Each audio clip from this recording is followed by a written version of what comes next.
Jonah chapter 4, verses 1 through 11. But it displeased Jonah exceedingly, and he was angry. And he prayed to the Lord and said, O Lord, is not this what I said when I was yet in my country, that is why I made haste to flee to Tarshish? For I knew that you are a gracious God and merciful, slow to anger and abounding in steadfast love and relenting from disaster. Therefore now, O Lord, please take my life from me, for it is better for me to die than to live. And the Lord said, do you do well to be angry? Jonah went out of the city and sat to the east of the city and made a booth for himself there. And he sat under it in the shade till he could see what would become of the city. And now the Lord appointed a plant and made it come up over Jonah, that it might be a shade over his head to save him from his discomfort. And so Jonah was exceedingly glad because of the plant. But when dawn came up the next day, God appointed a worm that attacked the plant so that it withered. And when the sun rose, God appointed a scorching east wind, and the sun beat down on the head of Jonah so that he was faint. And he asked that he might die, and said, it is better for me to die than to live. But God said to Jonah, do you do well to be angry for the plant? And he said, yes, I do well to be angry, angry enough to die. And the Lord said, you pity the plant for which you did not labor, nor did you make it grow, which came into being in a night and perished in a night. And should I not pity Nineveh, that great city in which there are more than 120,000 persons who do not know their right hand from their left, and also much cattle? Let's pray. Heavenly Father, we thank you for your word. We pray that it would form how we think and how we speak and how we live. We pray that your Holy Spirit would minister to us. We pray in Christ's name. Amen. A few years ago, me and several other church planters in our denomination, guys that are planting different churches, met for like a 2-3 day retreat. And so there were maybe 10 or 15 of us, and the director of church planting rented his house. And so we stayed in this house for a couple days as a retreat to just share thoughts and ideas, pray for each other, encourage each other, talk about how things were going. And we had church planters, all friends of mine from Oklahoma, Florida, Georgia, Virginia, North Carolina, South Carolina. So guys from kind of all over the place. And one afternoon, on the schedule for our retreat, we had time for each of us to kind of come up to the front of the room, kind of in this big living room area, and just talk for 5 or 10 minutes about how your church plant was doing, things that are going well, things that aren't going well, how can we pray for you, kind of give an update. So we each did that. I went up there, gave an update on Shem Creek Presbyterian Church. Here's how we're doing. Here's how you can pray for us. Here's what's going on. And we all did that. And then one of the church planters, who I kind of knew just a little bit, I didn't know him real well, he came to the front of the room, and there was a stool there. You could sit on the stool. He sat on the stool, and he just sat there for a few seconds and kind of looked down, and you could see there was a lot on his mind. And he said, it's going. It's just going. That was his update. He was exhausted. He was just overwhelmed with all the different problems and challenges in his church plan, and just real discouraged, to be honest with you. Just real discouraged, which is not uncommon. And he just said, you know what? It's going. It's just going. I'm working. That's kind of how it is. And we could all kind of read his body language and hear his words and realize, this guy is burned out. This guy is tired. This guy is exhausted. He's fatigued. And we need to pray for him. Otherwise, he's going to be in trouble. That's Jonah at this point. Jonah is that church planter. Jonah's tired. Think about his traveling, his time in the fish, his rejection of God, God redeemed. He's exhausted. He's fatigued. He's worn out. He's been through a lot. And to be honest, some of it's of his own making. Right? He's had to deal with the consequences of saying no to God. So some of this is on his own responsibility. But he's tired. And I think if you had Jonah up here this morning and said, Jonah, how's it going? As we get into chapter 4, Jonah would say, it's going.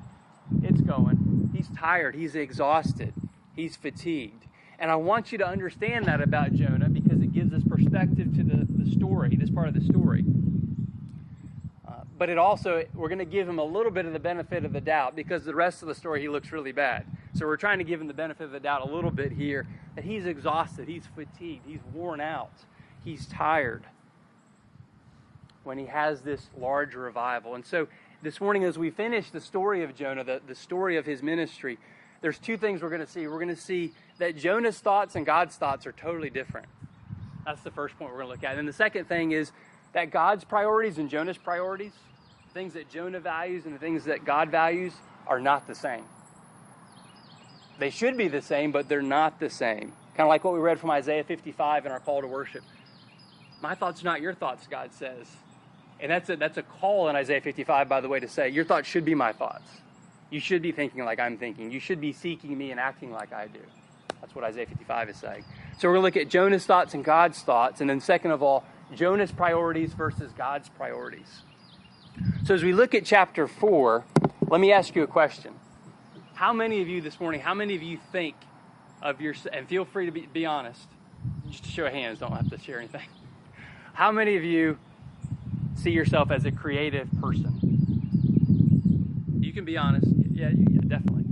Creative person, raise your hand. We got one creative person. Okay, thank you. Thank you. Some honesty. So we don't have a lot of, okay, thank you, Alan. We have a lot of humble people, apparently, in our church plant. We have a lot of humble people. How many of you are humble? Thank you, Renell. So most of you, there's a kid, someone over there behind him, raise your hand. So not many of you think you're creative. That really hurts the illustration. It really does. For the three creative people who might also be humble, if you were writing a story to put in God's Word, and you're writing a story about a rebellious prophet who ran from God, and then God saved him and redeemed him and brought him back and put him on the path, and this rebellious prophet got back in the church, got healed up, and then he did this incredible revival ministry that led a horrible group of people, the Assyrians. And we've talked about that before. These are not old village neighbors. The Assyrians, they just assume skin you alive and pull your eyes out if they didn't like you. That's what they did to their enemies. And worse stuff that we can't really talk about on Sunday morning. Jonah leads this huge revival. So if you're a creative person writing a story, and you have this prophet who's a rebel, now he's re-energized, he's renewed, he leads this revival. How would you, as a creative person, how would you end the story? You might write a story, oh, he led this revival like John the Baptist, like Billy Graham, like George Whitefield, and you might write for a conclusion something like, and that, they started a church, they started a Christian school, and they all lived happily ever after. It was a happy ending with the prophet being redeemed and the people coming to know the Lord. You might, as a creative writer, as a person, you might write a story that ended like that, a positive ending to the story. That's how I would write it. I'm definitely not creative. That's how I would write the ending to the story. But look at verse 1. This is the ending to the story. Jonah's response to success is, verse 1, it displeased Jonah exceedingly. He was angry. He was in a bad mood. And I think we can become real familiar. If you grew up in the church or familiar with the church, you can be familiar with the story, and that doesn't shock you. Here's a guy given a second chance who has incredible success in his ministry. Many people come to know the Lord, and he's mad about it. He is angry about it. That's not the story we would write. It's not the story I would write and put in the Bible. That's what God put in his word, that Jonah is angry. He's in a bad mood. He's upset over success. That's not what we would write. But it teaches us something about Jonah, and I think it teaches us something about ourselves. If you remember, Jonah had prayed once before in the story, and it was a prayer of thanksgiving from the belly of the fish, chapter 2. We talked about that at length. And he was thanking God for saving him. And so Jonah's prayer of thanksgiving in chapter 2 was out of failure. He had failed. Now he succeeds, which is when you would expect a prayer of thanksgiving, and he offers a prayer of anger to God. He's speaking to God. That's prayer. So when he failed, he's in the fish, a prayer of thanksgiving. Now he succeeds, and it's a prayer of anger. He's mad at God. He's upset with God. He's not happy about success. He's not happy about a revival. And he basically says, God, why are you saving these horrible people? I'm upset that you're saving these awful, degenerate Assyrians, who he knows are the enemy of his own people. And he cites, it's almost verbatim, he almost cites verbatim, The words of Moses from Exodus 34, Moses at Sinai, God at Sinai. And also Joel chapter 2, verse 14. He says this to God. And there's a sense of sarcasm and anger here as you read this. He says, I knew you were gracious. This is again quoting basically Moses and Joel. I knew you were merciful, God. I knew that you were really slow to anger. I knew that you abounded in steadfast love. I mean, there's so much sarcasm and anger here. I knew all that, is what he's saying, and I didn't think the Assyrians deserved it. I didn't want them to experience your steadfast love, your mercy, your grace. I'm mad. I'm angry. And the Hebrew word here for anger, also if you were to translate it literally, it would have the sense of hot. Hot in the sense of if we were out here at 2 o'clock in the afternoon and I was preaching for 2 hours, you guys would be sweating and hot and leaving for the parking lot, right? He is hot. He is angry. He's mad. This is not Jonah just having a bad day. He is angry. He's hot. He's upset. And he's going to get even more hot in the desert. That's kind of a little foreshadowing. But his prayer finishes with, Lord, just take my life. I've had all this success. I'm angry about it. Take my life. And he's basically saying the same thing the prophet Elijah said. The same thing Elijah said. Only Elijah said it because the people of Israel wouldn't worship God. And Elijah said, what's the point, God? I'm a prophet and no one's listening. I'm done. Take my life. Jonah prays from the opposite. Everyone's going to God. He says, I'm done. I'm angry. Take my life, Lord. He's upset over it. Same prayer as Elijah. And he prays. And look in Scripture. What does God say? How does God answer? I picture it as a therapist to a patient, to a client. Do you do well to be angry, Jonah? Jonah, you're laying on the couch. Do you do well to be angry? Jonah, are you sure you should be so upset over this large religious revival? Are you really thinking about this, Jonah? Have you considered this? Have you filled your prescriptions, Jonah? And notice Jonah's answer. This is critical because we're going to come back to this in a second. What is Jonah's answer? He doesn't answer. He is silent. He is raging mad. He doesn't answer God. He's silent because he's mad. And you can picture Jonah just, I'm not answering. These people should all die. They should all go to hell.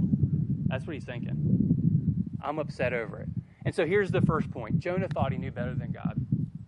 And when it didn't happen the way he thought it did, he was upset because he knew what should happen to the Assyrians. And God should do what Jonah wanted. Jonah knew better than God. He knew that they deserved wrath and justice from God because they were evil people. And I mean that in its entirety. We've talked about it ad nauseum. These people were violent. They didn't negotiate with diplomats. They negotiated with a sword. And if you didn't agree with them, your head was off. Or the sword was in your stomach. There was no negotiating with them. They were a horrific people. And Jonah thinks God should just drop fire and hail and destroy them because Jonah knows what they deserve. And when God doesn't do it, Jonah's upset. And so the application here is this. We all can be like Jonah. We all act like Jonah. We all think like Jonah or have been tempted to, in the sense that we often know better than God.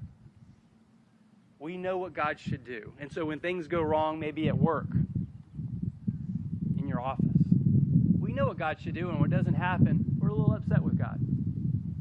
If we're honest, we can get very upset. Or when things at home don't go the way you think it should go. Or things with your neighbors or things with friends, whatever it might be, don't go the way you think it should go. You know how God should act, and when he doesn't do it, it provokes us. Because we have a lot of confidence in ourselves when we shouldn't. And I'm including myself in that. We have a lot of confidence in what we think should happen, and when it doesn't, we get upset. We know what God should do. But often God doesn't do what we think he should do. God's actions are often not what we would choose in our own lives. Just stop for a second. Can you relate to that? Can you relate to that? I think you can. I think we all can. I mean, after several years as a church planner, I mean, we could be here all morning I could tell you stories of how I think God should have acted and what God should have done in planting a new church in the Low Country that didn't happen. And I thought it should have. But the bottom line is he's right and I'm not right. I'm wrong.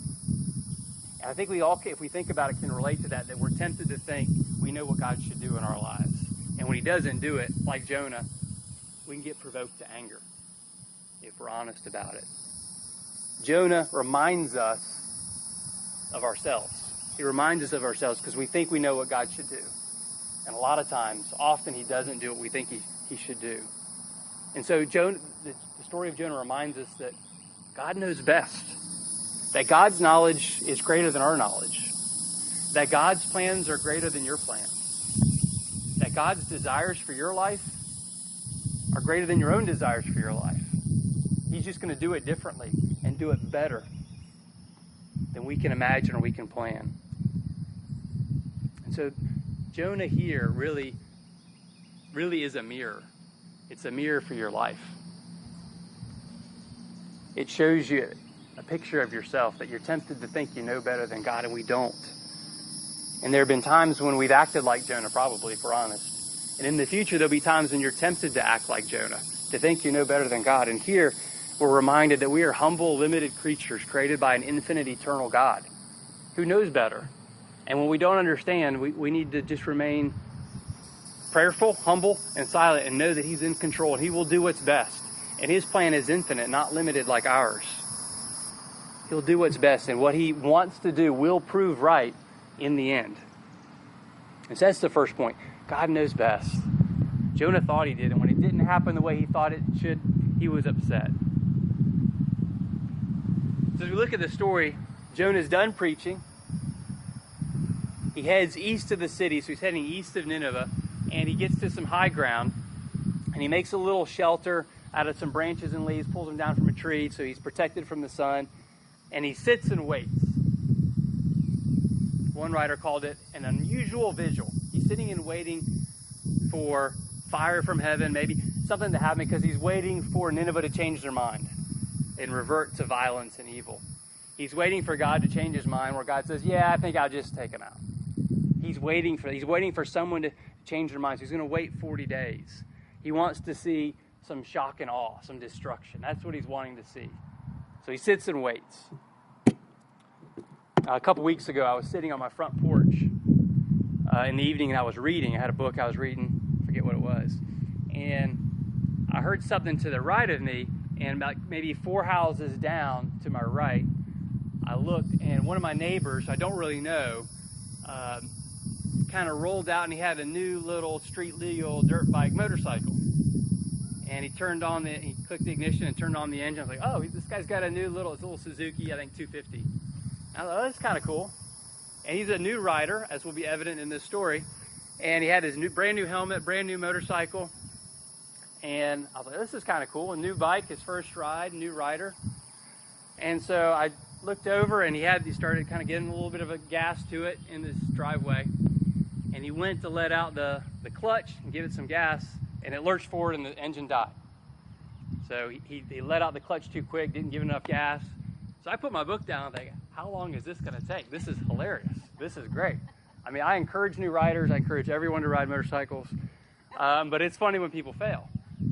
So you could see, I'm kind of seeing the back side of him. His helmet's kind of moving a little bit. He's on the bike like this, kind of looking around. I'm like, no, you just got to figure it out. So he tried it again, got the engine fired up again. I'm sitting, just watching at this point. This is entertaining. And tried it again, and the bike lurched forward and died. Didn't give enough gas, let out the clutch too quick. This is fantastic entertainment for me. He tried it. He sat there for a little bit. You could see he was starting to move a little bit on the bike. He's getting a little agitated. Helmet's kind of bobbing back and forth. Pretty funny. And I could tell he's getting a little bit upset. He tried it again. Didn't happen. This is fantastic to watch. He probably tried half a dozen times and failed, and finally got it started and kind of eased out into the road. I'm like, man, this guy, wow, keep that helmet on, dude. He's going like 10 or 15 miles an hour. Man, this could get ugly. But it was entertaining to watch failure. And we all do it, so don't act like I'm the only one. Like, we all do it. We all watch for failure. It's entertaining. That's what Jonah's doing. He's watching from the sidelines in Nineveh, and he's watching for failure because he's going to be entertained by it.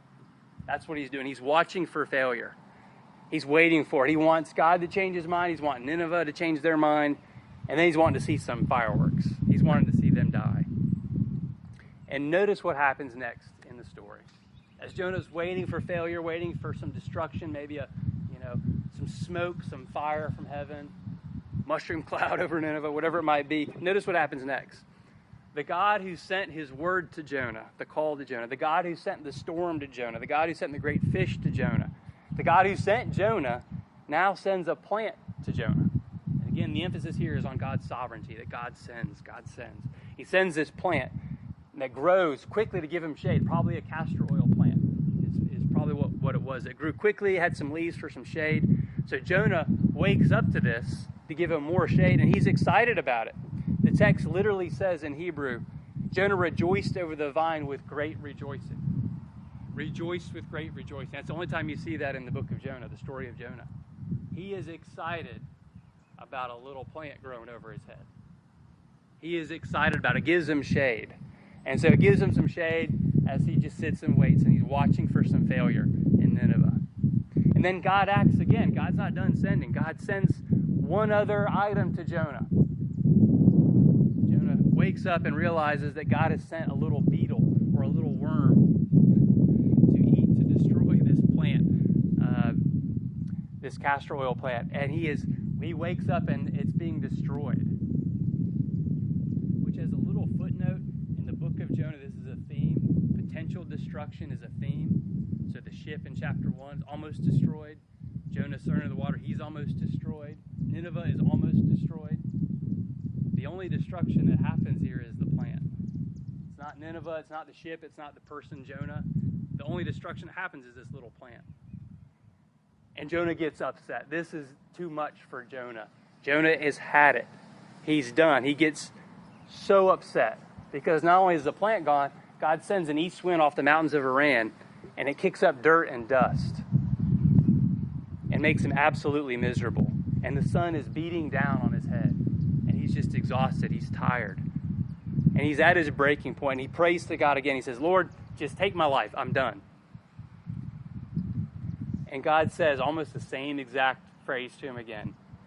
Are you sure you should be so upset over this plant, Jonah? And remember, when God asked that question earlier, what was the response? Nothing. Jonah just was angry. Now, Jonah has an immediate response. He says, yes, I do well to be angry. He is responding to God. He's had it with God. He's tired of God. He's disappointed with God. He says, yes, I do angry. He says, angry enough to die. And if you just allow me this morning, in our English Bibles, we kind of subdue this and make it nice and easy, especially in the NIV and the New Living Translation. This is a very strong Hebrew statement. Basically, what Jonah is saying is, it's an expletive. It's, damn it, God, I want to die. Like, there is no hiding Jonah's anger here. And the English kind of subdues it. This is pure rage at God. I don't know if you've ever experienced that in something in your life, where you've just been that mad at God. This is Jonah. He's had it with God. And this is the strongest statement he can make. This is an expletive that he makes. It is him saying, God, I'm tired of this. I want out. I'm done. And it reveals really the second point here, that it brings to the surface that God's priorities and Jonah's priorities are not the same. Jonah cares for his own agenda. Jonah cares for justice for people he doesn't like. Not justice for him, but justice for other people. Jonah cares about his own personal comfort. But God cares about the people that are lost. God cares about the people who don't know him. God cares about people who need to have a relationship with him. Jonah's priorities and God's priorities are not the same. What Jonah cares about and what God cares about are two different things in the text. And so it brings us to a very simple application question, which is, how about you? Do you care about what God cares about? Or do you care about your own agenda? Do you care about your own comfort? Do you care about justice for others, not for yourself? Do we care about what God cares about, which is reaching people in the Low Country with the gospel, sharing the gospel of Jesus Christ with others, inviting others to church? Do we care about that? About talking about what the triune God has done in our own lives, what he's done in Scripture? Or are we more like Jonah? And just we want to be comfortable. We want justice for others. We really don't want to share the gospel. We don't want to share anything about what God's done in our life. But we want our neighbor or coworker or the student we don't like that goes to the same school as us to get what they deserve. That's really the question here, is do we care about what God cares about? Are God's priorities our priorities? And so the story of Jonah reminds us really of our own story. It reminds us of our own lives, that sometimes we think we can know more than God, but we don't. And sometimes what we value really isn't what God values. And it's not God who should change, it's us who should change. And so the story of Jonah ends with a question. He says, Jonah, shouldn't I care for the lost more than you care for everything else, your personal comfort? Shouldn't I care for the lost more than all that stuff, Jonah? And so it leaves us also with questions. Two questions. First of all, do we know the gospel that we're called to share? Do we know that God has sent his only Son, the Lord Jesus Christ, as recorded in Scripture, who was born of Mary and lived a perfect life and gave his life on the cross and rose again to be our substitute, to atone for our sins, to welcome us into God's family, to justify us? That's what we read in our assurance of pardon, Romans chapter 5. You are justified not by what you do. Your good works are never good enough. But God's good work through Christ is enough. Do we know the gospel we're called to share? If we don't, that's where you have to start. You have to know the gospel to share it. And the second question is, if we know it, will we share it? Will we share the gospel with people in the low country? Or are we going to put up obstacles? Are we going to be like Jonah and value just being comfortable? Or like Jonah and we want to see the people we don't like get what they deserve, even if we don't? And so as we come out of lockdown and quarantine and slowly get back to normal life, it's tempting to live like Jonah at times, for all of us. It really is. It can be tempting to live like Jonah. One writer said, a Jonah silently lurks in every Christian heart. A Jonah silently lurks in every Christian heart. It's tempting to live like him, which is we want our own agenda, we want our own personal comfort. We don't want anyone else to have that because we're good. But this morning, remind yourselves of the good news of redemption at the cross. Remind yourselves of what God has done for you. So believe it. Believe the gospel. Believe the good news. It's better than you think it is. And turn to him and turn to his plan of redemption and know that God knows better than you. And that's a good thing. God's priorities are perfect. Let's align our priorities with his. Believe that. And then boldly live in a way that invites others to know the gospel. Other people in Mount Pleasant, in Charleston, North Charleston, Somerville, wherever it is. Invite them to know the gospel, to know the triune God, to come to church. And do it not out of guilt, but do it out of gratitude because you know the gospel and you're living in response to it.